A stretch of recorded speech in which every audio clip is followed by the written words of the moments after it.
ನಮಸ್ಕಾರ ವೀಕ್ಷಕರೇ, ವಿವಾ ನ್ಯೂಸ್ಗೆ ಸ್ವಾಗತ. ಇದು ಸುದ್ದಿಗಳ ಡಬ್ಬಿ.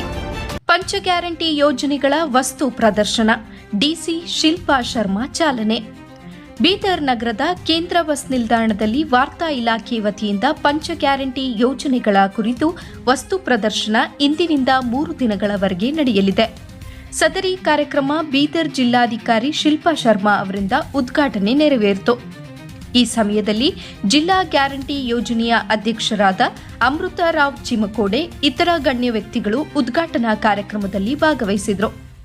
ಈ ವಸ್ತು ಪ್ರದರ್ಶನ ಮಳಿಗೆಯಲ್ಲಿ ಮಹಿಳೆಯರಿಗೆ ಉಚಿತವಾಗಿ ಪ್ರಯಾಣಿಸಲು ಶಕ್ತಿ ಯೋಜನೆ, ಸ್ವಾವಲಂಬಿ ಬದುಕು ನಡೆಸಲು ಯಜಮಾನಿಯರಿಗೆ ನೀಡುವ ಪ್ರತಿ ತಿಂಗಳ 2,000 ಗೃಹಲಕ್ಷ್ಮಿ ಯೋಜನೆ, ಅನ್ನಭಾಗ್ಯ, ನಿರುದ್ಯೋಗಿ ಪದವೀಧರರಿಗೆ ಪ್ರತಿ ತಿಂಗಳು 3,000 ಹಾಗೂ ಡಿಪ್ಲೊಮೊ ಪದವೀಧರರಿಗೆ 1,500 ರೂಪಾಯಿಗಳು ನೀಡುವ ಯುವ ನಿಧಿ, ಉಚಿತ ವಿದ್ಯುತ್ ನೀಡುವ ಗೃಹ ಜ್ಯೋತಿ ಯೋಜನೆಗಳು ಹಾಗೂ ಇಂದಿರಾ ಕ್ಯಾಂಟೀನ್ ಕುರಿತು ಮಾಹಿತಿ ಫಲಕಗಳು, ಪುಸ್ತಕಗಳು, ಯಶೋಗಾಥೆಗಳು ಇಲ್ಲಿದ್ದವು.